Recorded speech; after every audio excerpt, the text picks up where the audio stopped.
राजस्थान सरकार द्वारा Jaipur greater mayor Saumya Gurjar और बीजेपी के 3 पार्षदों को निलंबन का विरोध अब पूरे प्रदेश में शुरू हो गया है। इसके चलते दौसा नगर परिषद में बीजेपी पार्षदों राज्य सरकार के खिलाफ जमकर नारेबाजी हुई है। इस मौके पर पार्षद पूरन सैनी ने कहा है कि जिस तरह से जयपुर में मेयर सौम्या गुर्जर और बीजेपी के 3 पार्षदों का निलंबन किया है, यह असंवैधानिक है और मानवीय अधिकारों का हनन है। गहलोत सरकार अपनी दमनकारी नीति अपना रही है और द्वेष की भावना से राज कर रही है, जिसके चलते उन्होंने आधी रात को मेयर सौम्या गुर्जर और 3 पार्षदों को निलंबित कर दिया, जिसे किसी भी सूरत में बर्दाश्त नहीं किया जाएगा। उसी के विरोध में दौसा नगर परिषद पर बीजेपी पार्षदों ने विरोध प्रदर्शन किया है।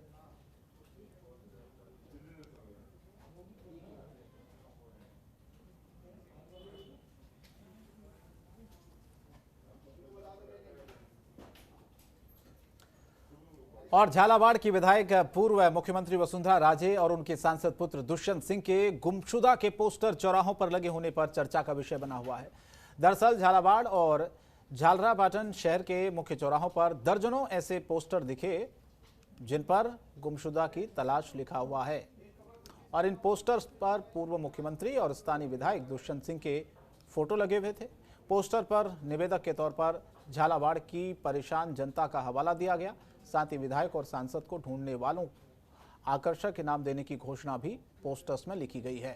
पोस्टर के माध्यम से अज्ञात लोगों ने पूर्व सीएम वसुंधरा राजे, सांसद दुष्यंत सिंह पर कोरोना काल में गुमशुदा रहने का आरोप लगाया। घटना की सूचना मिलते ही जिला प्रशासन के निर्देश पर पालिका कर्मियों ने शहर में चिपके ज्यादातर पोस्टरों को फाड़ दिया, अन्य जगह पर लगे पोस्टरों को हटा दिया गया।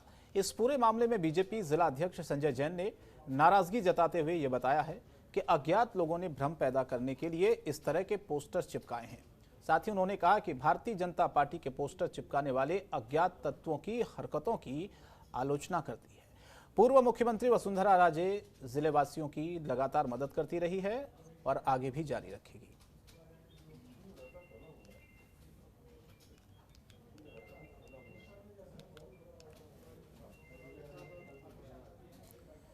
कांग्रेसी कार्यकर्ताओं ने काले गुब्बारे दिखाकर बीजेपी बोर्ड का विरोध किया है। कांग्रेस पार्षद चेतना चौधरी ने यह बताया कि बीकानेर नगर निगम में बीजेपी का बोर्ड बने हुए 18 महीने हो गए हैं। आज तक किसी भी वार्ड में विकास कार्य नहीं हुआ है। जब से बोर्ड बना है तब से कोई काम पूरा नहीं हुआ है। हर काम विवादों में घिरता रहता है। किसी भी वार्ड में 20 लाख का काम पूरा नहीं हुआ है और जो काम फरवरी तक पूरा हो जाना था वो आज जून तक नहीं हो पाया है। साथ ही उन्होंने कहा कि जयपुर में जिस तरह धारा 39 के तहत निर्णय लिया गया है वो बीकानेर में भी लागू होना चाहिए। ये बोर्ड भेदभाव कर रहा है। बीजेपी पार्षदों के बोर्ड में कार्य हो रहा है। कांग्रेस वार्डों में भेदभाव का रवैया अपनाया जा रहा है, इसीलिए काले गुब्बारे दिखाकर ये विरोध किया जा रहा है।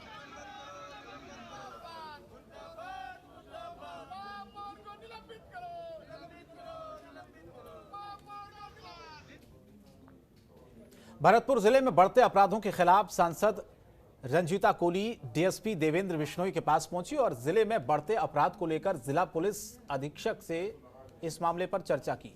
साथ ही जिले में जल्द कानून व्यवस्था को सुधारने के लिए जिला पुलिस अधीक्षक को एक ज्ञापन सौंपा। सांसद रंजीता कोली ने पुलिस व्यवस्था पर सवाल खड़े करते हुए कहा कि जिले में अपराध चरम सीमा पर है। अपराधी पूरी तरह से बेखौफ हैं। दिन दहाड़े आपराधिक घटनाएं होती हैं, चाहे वो डॉक्टर्स दंपति हत्याकांड हो या रुदावल में आईटीआई कॉलेज संचालक का गला रेतने का मामला हो। इतना ही नहीं, जिले में जनप्रतिनिधि तक सुरक्षित नहीं है। दरअसल कुछ दिन पहले सांसद रंजीता कोली पर हमला हुआ, उसके आरोपी अभी तक पुलिस की गिरफ्त से दूर हैं।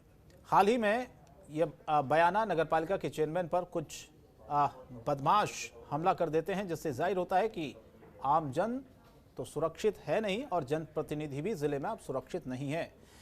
इसके अलावा आपको बताएं कि उन्होंने कुछ कांग्रेस के नेताओं पर भी आरोप लगाया कि कुछ सत्ताधारी नेता पुलिस के साथ मिलकर अवैध खनन, गौ तस्करी जैसी घटनाओं को अंजाम देते हैं। सांसद रंजीता कोली और बीजेपी के कार्यकर्ताओं ने बढ़ते अपराध को लेकर कानून को अंधा बताया। सभी ने अपनी आंखों पर काली पट्टी बांधी और राज्य सरकार का विरोध किया।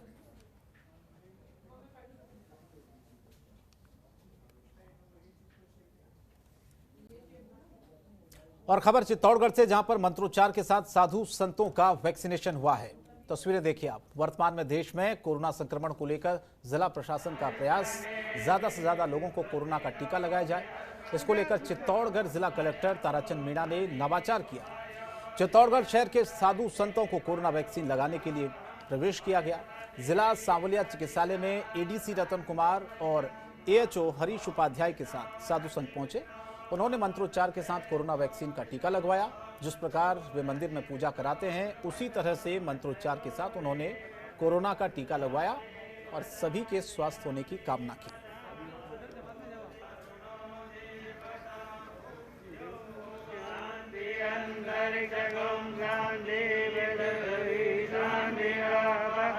ये खोल दो गुरुदेव, ये वाला आगे से। और बीकानेर डिपो से 47 बसों का संचालन शुरू हो गया है। यात्री भार जैसे बढ़ेगा उसी अनुसार और अधिक बसों का संचालन भी किया जाएगा। आपको बताएं कि बसों का संचालन पूजा अर्चना कर विधि विधान के साथ शुरू हुआ है। परिवहन सेवा सरकार की कोरोना गाइडलाइन के अनुसार शुरू हुई है। कोरोना के चलते पिछले 1 महीने से सुनसान पड़े बस स्टैंड पर अब दोबारा से रौनक लौट पड़ी है।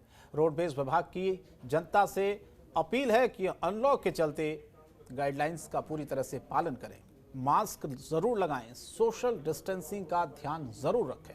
कंडक्टर चालक के लिए भी मास्क लगाना अनिवार्य किया गया है।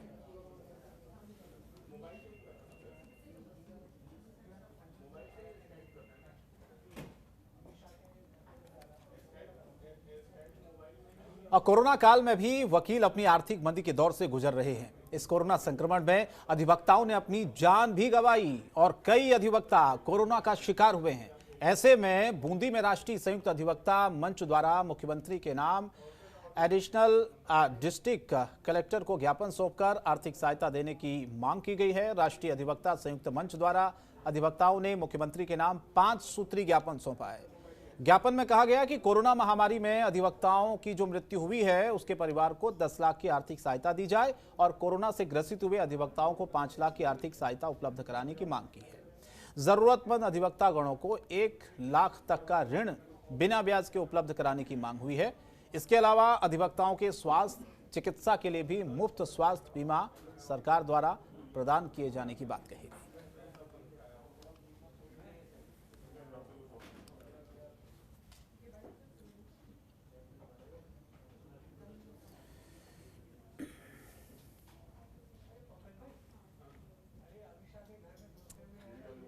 खबर उदयपुर से है। उदयपुर में आने वाली वर्षा ऋतु में संभावित बारिश और उससे पैदा होने वाली आपदा में बेहतर प्रबंधन के लिए कई विभागों की बैठक जिला कलेक्टर चेतन देवड़ा की अध्यक्षता में हुई है। इस बैठक में कलेक्टर देवड़ा ने आपदा प्रबंधन से जुड़े अलग अलग विभाग अधिकारियों से जिले के प्रमुख जलाशयों की स्थिति, बांधों के गेटों की मरम्मत, आपदा से निपटने के लिए जरूरी संसाधन और आपदा प्रबंधन के लिए की गई तैयारियों के बारे में जानकारी ली और ईमानदारी से काम करने के निर्देश दिए। साथ ही कलेक्टर ने सारे विभागों में आपदा प्रबंधन से संबंधित सारे संसाधनों की संख्या और उनके मौजूदा हालात के बारे में जानकारी ली। कहा कि ये सभी संसाधन प्रयोग करने की स्थिति में हो और सुरक्षित किया जाए कि आपदा के वक्त में इनका सही तरीके से इस्तेमाल किया जा सके।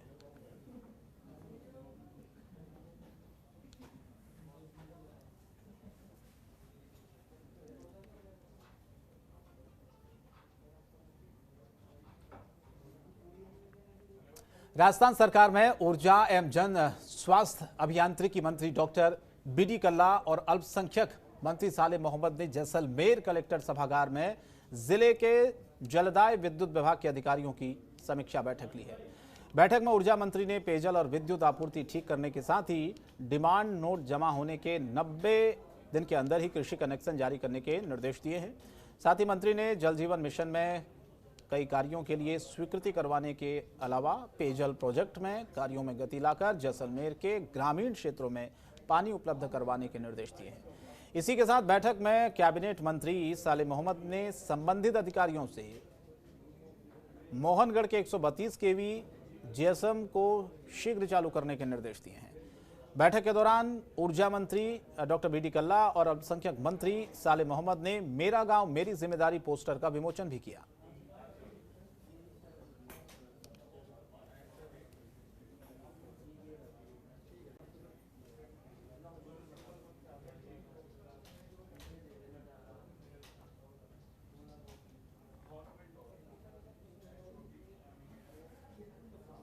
और राजस्थान के चित्तौड़गढ़ में लंबे समय के बाद रोडवेज बसों का संचालन दोबारा शुरू हो गया है। वहीं चित्तौड़गढ़ में कोरोना संक्रमण के चलते लंबे समय से रोडवेज की बसों का संचालन बंद कर दिया गया है।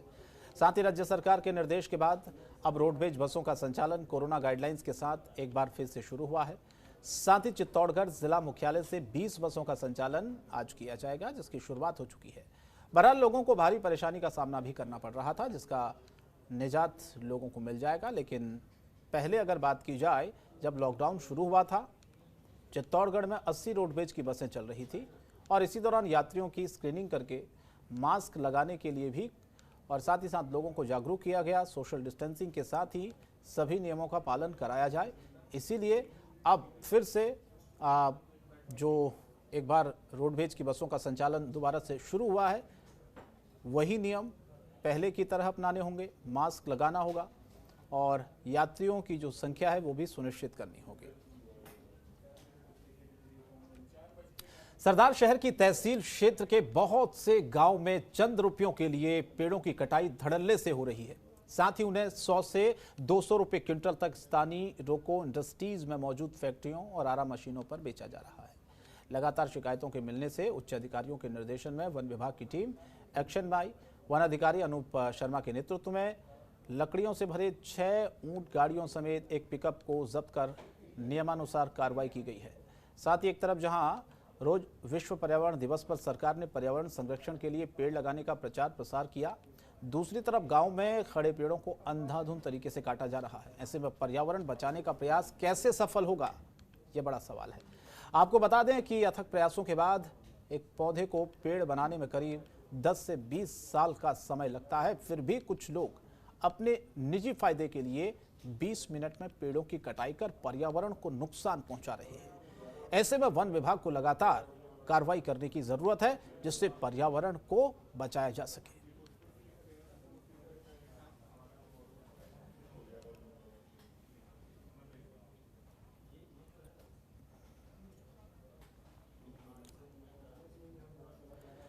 और 12 रोडवेज बस डिपो से राजस्थान रोडवेज बसों का संचालन शुरू हो गया है। ये लगभग 2 महीने पहले कोरोना महामारी के बढ़ते प्रकोप के मद्देनजर राजस्थान रोडवेज ने 12 से सभी मार्गों पर जाने वाली रोडवेज बसों का संचालन बंद कर दिया है।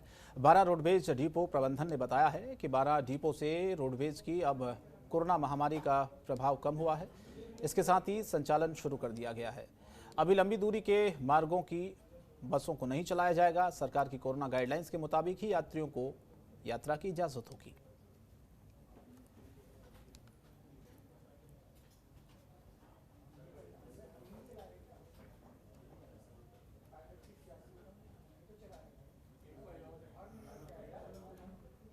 और सरपंच संघ डूंगरपुर ने अपनी कई मांगों को लेकर जिला कलेक्टर को मुख्यमंत्री के नाम ज्ञापन सौंपा। डूंगरपुर सरपंच संघ ने जिला अध्यक्ष लीलाराम बरहात ने बताया कि कोरोना काल में नरेगा ही गांव में गरीबों के लिए एक वरदान साबित हुआ है, जिसके चलते गांव के गरीब परिवार नरेगा पर ही आश्रित हैं।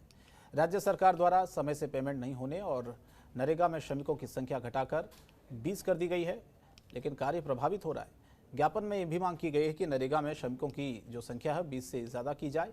सामग्री का भुगतान हर 3 महीने में किया जाने, साथ ही साथ कोरोना काल में कर्मचारियों और राशन डीलरों का बीमा क्लेम 50 लाख रुपए देने का प्रावधान करने की मांग भी हुई है। बता दें आपको कि बीमा क्लेम सरपंचों के लिए लागू करने की मांग हुई है और डीएससी से ग्राम पंचायत अकाउंट पेमेंट एसएफसी का पोर्टल शुरू करने की भी मांग रखी गई है।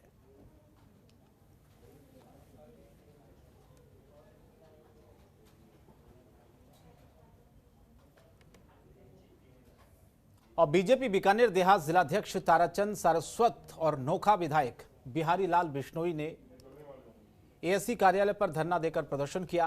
विधायक बिश्नोई ने कहा कि वंचित कृषि कनेक्शन जारी करने की मांग को लेकर प्रयास किए जा रहे हैं। 3 जून को जिला कलेक्टर और एससी से मिलकर कनेक्शन जारी करने की मांग की गई है।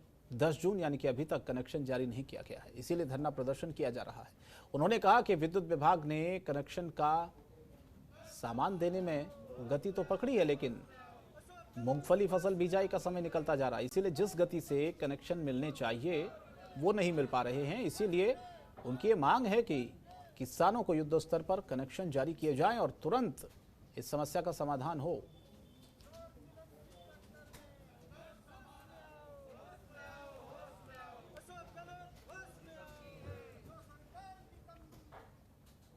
दौसा प्रदेश में मंदिर की जमीन पर कब्जा और पुजारी पर हमला थमने का नाम नहीं ले रहा है। एक के बाद एक प्रदेश में दर्जनों ऐसी वारदात हुई जिसमें पुजारी पर जानलेवा हमले हुए, मंदिर की जमीनों पर कब्जे हुए, लेकिन उसके बावजूद भी भूमाफियाओं के हौसले बुलंद हैं। प्रशासन आंखें मूंदे बैठा हुआ है। एक ताजा उदाहरण आपको बताते हैं, जिले के सिकंदरा थाना क्षेत्र के मोरेली गांव का है, जहां पर मंदिर की काफी जमीन थी। वहां पर भूमाफियाओं के कब्जे से परेशान होकर मंदिर के पुजारी ने आत्महत्या करने की कोशिश की। पुजारी राजेंद्र शर्मा ये कहते हैं कि उनके पास आजीविका का कोई साधन नहीं है। मंदिर की जो जमीन है एकमात्र यही उनकी आजीविका का एक जरिया है, जिस पर उनका जो पूरा परिवार है वो इसी जमीन पर आश्रित है। ऐसे में उस पर भी भूमाफिया अगर कब्जा कर लेंगे तो उनके परिवार की रोजी रोटी का क्या होगा। ऐसे में प्रशासन के लाख दावों के बावजूद भी सवाल कई सारे उठते हैं, और सवाल उससे बड़ा भी यह है कि ऐसे में जो लाख प्रयास करने के बावजूद भी जो भूमाफिया हैं वो मंदिर माफी की ज़मीन से अतिक्रमण क्यों नहीं हटा रहे हैं, जिसके चलते पुजारी की जो परेशानी है वो दूर हो। पुजारी के प्रयास के बाद प्रदेश के कुछ ब्राह्मण संगठन साथ में जरूर आए हैं। जिला कलेक्टर को ज्ञापन सौंपकर भूमाफियाओं से मंदिर माफी की जमीन खाली करवाने की मांग हो रही है।